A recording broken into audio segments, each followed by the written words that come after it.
So let's start by breaking down today's numbers and the picture that it paints of what's actually happening in the U.S. labor market. Well, I mean, I can speak specifically to the retail labor market, which is the area that I focus on, and the employment impact is really massive right now. And honestly, it's likely to get worse. 500,000 people were furloughed by department stores this week. Major companies like Macy's, Kohl's, Gap, JCPenney, put both hourly associates and some corporate employees on furlough last this week. And as the shutdown continues, this is going to get worse and worse. So let's also look at some of the industries most affected. Obviously, we saw the impact first hitting the tourism-related sectors, but now, as you mentioned, in terms of retailers and some of these industries that, because of things like e-commerce, you really consider them recession-proof. Well, I wouldn't say that, retail is recession-proof.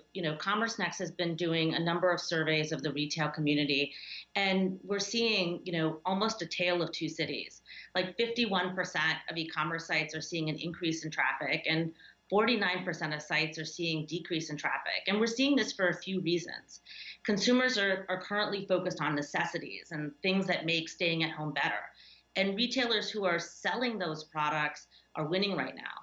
Unfortunately, if you're selling party dresses or luxury items like handbags, those are very difficult to sell in today's economy. So where would you say are the hardest hit regions of the country? I mean, New York is obviously very hard hit. We have the largest percentage of coronavirus cases, but from a retail perspective, almost the entire country is shut down. Besides stores that are selling necessities, the entire physical retail footprint has been closed down, and consumers are just staying home and being advised to social distance. Now, we've already seen weekly jobless claims skyrocketing to record highs. Any idea of what we can expect for next week's data?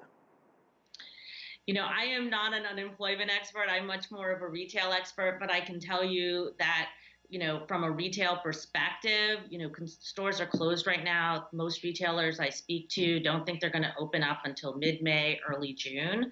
So, that's not promising. Retailers can keep their employees on payroll for so long, but at a certain point, they're going to have to make the difficult decisions to let them go. And then even when we move into recovery, it's just going to take some time. Consumers have had a very difficult few months financially, and it's going to take time to get back to pre-COVID levels. So we've obviously seen the Trump administration come out with a number of different responses and breaks and tax breaks and things, but how far does that go to offset the damage that you're seeing with the retail industry? Well, most of the programs that the Trump administration has come out with are helping small businesses. They help with unemployment. I haven't seen anything that specifically helps with retailers with rents or large employers who are having to make very, very difficult decisions to lay off and furlough employees. So then what about the timing? Obviously, a lot of this is sort of trickling out. What about the timing and the importance of unemployment and stimulus checks? Because as we know, a lot of people, they're desperate. They're turning to food banks for their next meal. Well, the timing is imminent. The administration said the initial checks for the $1,200 that will be delivered are coming in the next few weeks. And I know, unemployment claims have been on the rise, and they're adding dollars. The federal government's adding dollars to the basic unemployment that's out there. I think help is on its way. It's just a matter of time for it to get through the system. Now, it's interesting because after the 2008 financial crisis, jobs did come back, but not the same sorts of jobs. We saw a lot of part-time jobs and a lot of gig economy jobs. So with businesses being blindsided and asking for bailouts and cutting staff, how do you see the labor market perhaps reshaping after the pandemic? Well, I think that there's a lot of interesting consumer behaviors that shifted. First of all, take grocery, for example. Grocery has been impacted in a positive way by this pandemic, where online grocery in the past was a very, very small portion of overall grocery spending. These days, you're seeing 2,000% growth in download of grocery apps. So you're seeing that sector grow tremendously.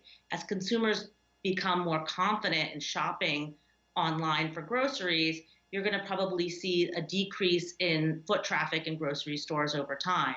So I think what that's just one example of a rapid acceleration of consumers' purchase into digital versus kind of traditional bricks and mortar stores. And I think you'll see that more and more as this pandemic keeps us at home for longer and longer.